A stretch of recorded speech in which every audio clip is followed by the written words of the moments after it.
akan membahas tentang evolusi konsep kewirausahaan. Kewirausahaan di sini berasal dari bahasa Perancis entreprendre, yang artinya melakukan.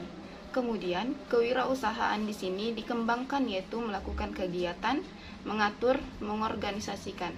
Akan tetapi, pengertian ini masih sempit sehingga jika kita tinjau pada sejarah abad ke-18, seorang ahli ekonomi bernama Richard Cantillon, beliau menganggap wirausahaan sebagai pihak yang menanggung resiko dalam perekonomian. Pada periode yang sama di Inggris sedang terjadi revolusi industri, di mana peran wirausaha jelas terjadi sebagai pihak yang harus menanggung resiko dan berperan mengubah berbagai jenis sumber. Seiring berjalannya waktu, definisi baru kewirausahaan banyak bermunculan. Yang pertama, kegiatan kerja yang berbeda dengan kegiatan-kegiatan rutin dan terjadi dalam aspek kepemimpinan. Yang kedua, pengambilan inisiatif, pengorganisasian kembali, dan pengambilan resiko dari kemungkinannya gagal. Nah, yang pada dasarnya di sini kewirausahaan itu merupakan inovator, penggerak pembangunan yang dapat mengubah peluang menjadi ide yang dapat dijual dan peningkatan nilai tambah melalui efisiensi waktu, tenaga kerja, uang, dan juga peningkatan keterampilan. Selanjutnya, mitos mengenai wirausahawan. Yang pertama, wirausahawan merupakan orang yang cenderung bertindak dan bukan pemikir. Walaupun memang benar bahwa wirausahawan cenderung merupakan orang lebih suka bertindak, namun tidaklah benar apabila mereka bukan digolongkan sebagai orang yang pemikir. Sebagai contoh, sekarang ini lebih disukai business plan yang jelas dan juga lengkap, yang menunjukkan bahwa wirausaha juga dituntut untuk berpikir. Kemudian yang kedua, kewirausahaan merupakan bakat yang dibawa seseorang sejak lahir. Selama ini banyak pihak yang lebih percaya bahwa kewirausahaan tidak bisa diajarkan ataupun dipelajari. Sudah sejak lama masyarakat percaya bahwa ciri-ciri kewirausahaan dalam diri seseorang merupakan bakat bawaan yang dibawa sejak lahir. Ciri-ciri ini misalnya mencakup agresivitas, berinisiatif, bersemangat, bersedia menanggung risiko, memiliki kemampuan analisis yang baik, dan terampil dalam membangun hubungan dengan orang lain. Kemudian yang ketiga, wirausahawan mesti merupakan penemu hal baru. Kesalahpahaman, memang dalam kenyataan cukup banyak penemu yang kemudian menjadi wirausahawan, tetapi juga kenyataan menunjukkan bahwa banyak wirausahawan yang bukan penemu hal baru. Sebagai contoh, di Amerika, Ray Kroc bukanlah penemu makanan cepat saji, tetapi gagasannya yang inovatif mendorong McDonald menjadi perusahaan cepat saji yang terbesar di dunia. Kemudian yang keempat, wirausahawan cenderung gagal di sekolah maupun dalam pergaulan sosial. Banyak kasus sejenis ini digelembungkan sehingga muncul pandangan yang keliru mengenai wirausahawan maupun kewirausahaan. Lembaga pendidikan dan organisasi sosial di masa lalu memang kebanyakan tidak memberikan tempat terhadap kewirausahaan. Hal ini terjadi karena pandangan yang lebih diwarnai oleh keberadaan perusahaan-perusahaan besar, sehingga pendidikan bisnis cenderung lebih membahas permasalahan perusahaan ukuran besar. Kemudian yang kelima, wirausahawan dipandang memiliki ciri-ciri tertentu. Sekarang ini dimulai dipahami bahwa besar sekali hambatan maupun kesulitan yang dihadapi dalam menemukan ciri-ciri wirausahawan maupun kewirausahaan yang dapat dianggap berlaku umum. Kondisi lingkungan, perusahaan maupun kewirausahaan ternyata saling mempengaruhi satu sama lain sehingga memungkinkan untuk menjumpai ciri-ciri wirausahawan yang berhasil pada situasi yang berlainan. Kemudian yang keenam, wirausahawan hanya tertarik pada uang. Perlu diakui bahwa sebuah perusahaan membutuhkan modal atau uang agar bisa bertahan hidup. Memang benar banyak perusahaan yang gagal karena kondisi keuangannya tidak sehat, tetapi kenyataan menunjukkan bahwa ketersediaan modal atau uang belum tentu bisa mencegah kebangkrutan sebuah perusahaan. Apabila ditelusuri, kegagalan karena masalah keuangan seringkali merupakan akibat dari ketidakberesan pada aspek yang lain, seperti pengelola yang tidak kompeten, perencanaan yang buruk, dan juga kultur kerja yang tidak mendukung dan berbagai alasan lainnya. Kemudian yang ketujuh, keberhasilan wirausahawan tergantung pada nasib baik atau kemujuran. Berada di tempat yang tepat pada saat yang tepat memang merupakan keuntungan bagi seseorang, tetapi kemujuran baru akan terwujud apabila persiapan seseorang sesuai dengan peluang yang ia hadapi. Apabila ia tidak siap, maka peluang itu akan hilang begitu saja, tidak sempat dimanfaatkan. Karena itu, hanya wirausaha yang memiliki persiapan yang mencukupi yang akan mampu memanfaatkan peluang, sehingga kebanyakan orang melihat kejadian ini sebagai suatu kemujuran. Kemudian yang kedelapan, ketidaktahuan merupakan berkah bagi wirausahawan. Seringkali dikatakan bahwa terlalu banyak perencanaan maupun evaluasi justru akan membawa masalah, yaitu membuat kita menjadi memiliki keraguan untuk bertindak sehingga menjadi lumpuh karena malas bergerak. Di masa sekarang, pernyataan itu tidak lagi berlaku karena pasar maupun dunia usaha penuh dengan persaingan sehingga diperlukan pemikiran yang matang, perencanaan yang rinci, dan persiapan yang matang. Memahami secara lengkap dan benar kekuatan dan kelemahan usaha yang hendak dijalankan membuat seorang pengusaha mampu memiliki rencana cadangan yang baik untuk menghadapi munculnya permasalahan yang tidak terduga. Peluang untuk mengalami akibat buruk dari kegagalan bisa dikurangi melalui strategi yang dirumuskan secara cermat yang didasarkan pada pemahaman akan proses sebab akibat yang mampu membawa kita pada keberhasilan. Kemudian yang kesembilan, lebih banyak wirausahawan yang gagal daripada yang berhasil. Memang benar bahwa kebanyakan wirausahawan berulang kali mengalami kegagalan sebelum mampu mencapai keberhasilan. Kegagalan memang memberikan banyak pelajaran kepada orang yang bersedia belajar dari pengalaman tersebut. Dan ternyata kegagalan seringkali mampu membawa seseorang pada keberhasilan. Ini terlihat jelas pada prinsip koridor yang menyatakan bahwa apabila suatu usaha mulai dijalankan, maka berbagai peluang baru yang tidak direncanakan akan segera muncul.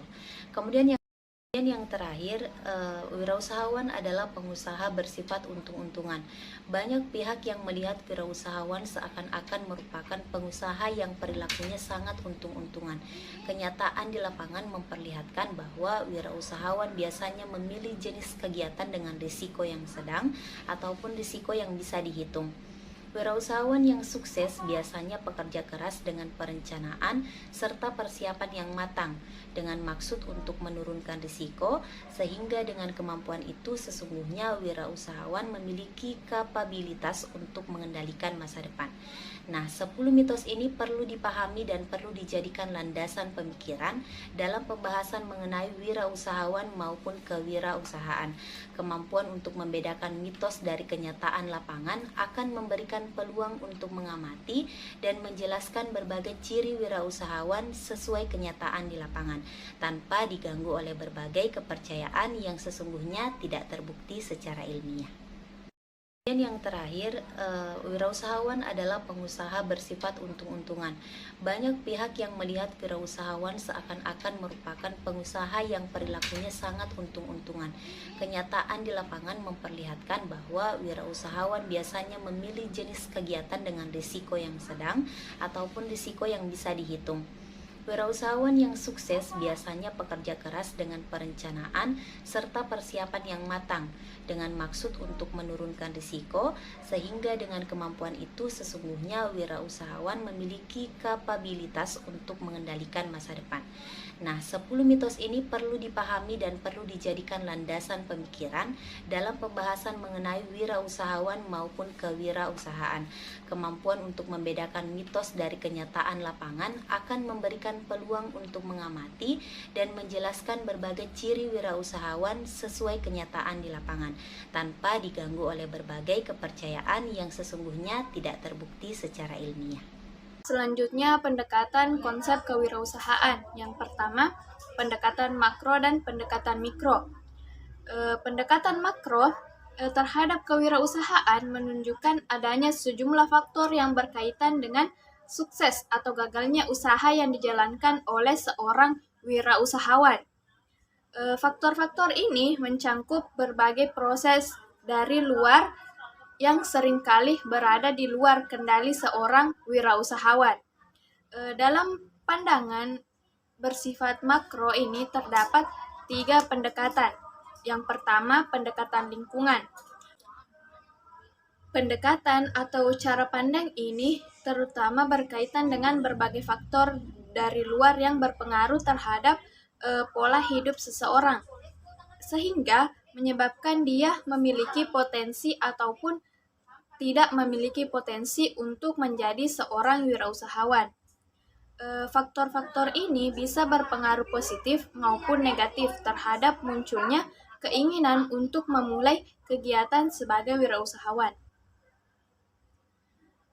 Faktor-faktor ini juga berkaitan dengan keberadaan institusi, nilai-nilai masyarakat, dan adat istiadat yang secara bersama-sama membentuk suasana lingkungan sosial dan politis tertentu yang mampu memberikan pengaruh terhadap pemunculan wirausaha atau sebaliknya. Kemudian selanjutnya pendekatan keuangan. Pendekatan ini memfokuskan perhatian pada proses penanaman dan penumbuhan modal atau uang. Sebagian pihak memang memandang kewirausahaan hanya sebagai proses mengembangkan atau menggandakan uang. Sementara pandangan yang lain berpendapat bahwa proses keuangan ini hanyalah salah satu segmen saja dari kegiatan kewirausahaan. Kemudian selanjutnya pendekatan perpindahan. Cara pandang ini didasarkan pada fenomena kelompok. Dikatakan bahwa suasana yang dialami kelompok bisa mendorong atau menghambat munculnya faktor-faktor yang menyebabkan seseorang menjadi wirausaha. Yang pertama, faktor politik. Warna politik suatu negara yang tidak menghalalkan berkembangnya usaha bebas milik pribadi akan menghambat munculnya kegiatan kewirausahaan. Kemudian yang kedua, faktor budaya. Kelompok-kelompok sosial tertentu, misalnya yang muncul karena latar belakang etnis, agama, suku, jenis kelamin, dan sebagainya, yang menjadi golongan minoritas di suatu negara, seringkali diasingkan dari bidang pekerjaan yang umumnya dikerjakan oleh masyarakat luas. Kemudian yang ketiga, faktor ekonomi. Perubahan kondisi perekonomian ke arah yang lebih buruk seperti resesi seringkali menimbulkan banyak pemutusan hubungan kerja dan melahirkan banyak pengangguran. Kemudian selanjutnya pendekatan mikro. Pendekatan mikro membahas faktor-faktor yang khas dari kewirausahaan, yaitu terutama yang muncul dari dalam diri wirausahawan itu sendiri. Dalam pandangan mikro terdapat 3 jenis pendekatan, yaitu yang pertama pendekatan ciri. Banyak penelitian telah dilakukan untuk menemukan ciri-ciri umum wirausahawan yang dianggap berhasil.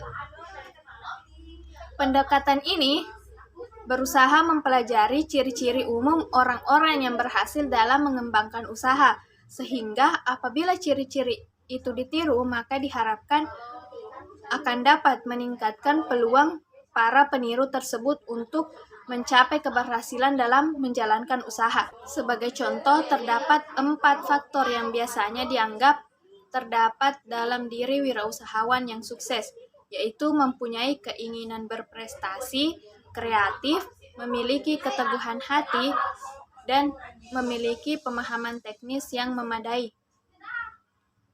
Kemudian yang selanjutnya pendekatan peluang usaha.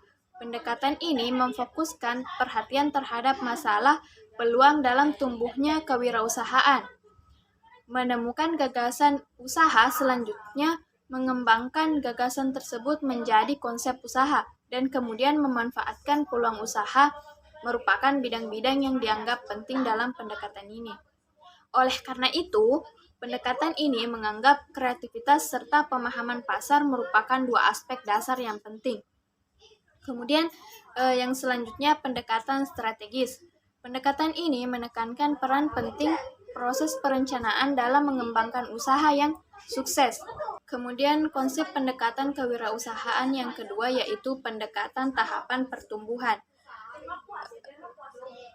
Kewirausahaan merupakan proses di mana individu merencanakan, mengimplementasikan, dan mengendalikan kegiatan kewirausahaannya. Dan ternyata berbagai faktor berpengaruh terhadap setiap kejadian dalam proses entrepreneurial ini. Konsep pendekatan ini mengikuti 4 tahapan, yaitu tahapan munculnya gagasan atau inovasi, kemudian selanjutnya tahapan munculnya unsur pemicu, kemudian tahapan implementasi, dan tahapan tumbuh. Pada setiap tahapan ini terdapat berbagai faktor yang mempengaruhi, yakni faktor pribadi, lingkungan, sosial, dan organisasi. Pendekatan konsep kewirausahaan yang kedua yaitu pendekatan perspektif kewirausahaan. Baik pada pendekatan ini dilakukan melalui inventarisasi secara kualitatif, secara kuantitatif, secara strategis, dan secara etis terhadap kewirausahaan, perusahaannya dan juga pada lingkungannya. Untuk mengevaluasi kewirausahaan, hasil inventarisasi ini perlu dibandingkan terhadap tahap perkembangan kewirausahaan, yaitu kewirausahaan yang terjadi pada tahapan dini dari karir seseorang, pada pertengahan karir seseorang, dan yang terjadi pada di akhir karir seseorang. Selanjutnya, pendekatan konsep kewirausahaan yang ketiga atau yang terakhir, yakni pendekatan multidimensi. Pendekatan yang lebih rinci melihat kewirausahaan dari berbagai dimensi. Kewirausahaan dipandang sebagai kerangka multidimensi yang kompleks yang terutama memperhatikan dimensi individu, lingkungan, organisasi, dan proses pertumbuhan usaha. Faktor-faktor yang berkaitan dengan masing-masing dimensi adalah faktor individu, keinginan mencapai sukses atau kesuksesan, kebebasan mengatur diri sendiri, kesediaan menanggung risiko, kepuasan kerja, pengalaman kerja sebelumnya, kemudian kadar kewirausahaan orang tua, umur, dan pendidikan. Faktor yang kedua, faktor lingkungan, ketersediaan modal ventura, kehadiran wirausahawan berpengalaman, tenaga kerja yang memiliki keterampilan teknis, ketersediaan pemasok, ketersediaan konsumen atau pasar yang baru, dukungan kebijakan pemerintah, kehadiran perguruan tinggi, ketersediaan lahan dan fasilitas, ketersediaan transportasi, sikap masyarakat sekitar, ketersediaan jasa pendukung, serta standar hidup masyarakat. Nah, selanjutnya faktor yang ketiga, faktor organisasi, jenis atau corak usaha, lingkungan kewirausahaan, partner atau patungan, variabel strategis yakni ongkos, diferensiasi, fokus. Nah, kemudian ambang persiapan untuk masuk ke dalam usaha. Faktor yang keempat, faktor proses, menemukan peluang usaha, mengumpulkan sumber yang diperlukan, memasarkan produk atau jasa, membuat produk, mengembangkan organisasi, menjawab keinginan pemerintah dan masyarakat. Saling hubungan antara 4 dimensi utama yang terlibat dalam pertumbuhan wirausaha, wirausahawan baru. Pendekatan ini mengubah pemikiran mengenai kewirausahaan dari pemikiran yang memandang berbagai dimensi kewirausahaan secara terpilah-pilah menjadi pendekatan dinamis yang memperhatikan saling hubungan antara berbagai dimensi secara interaktif.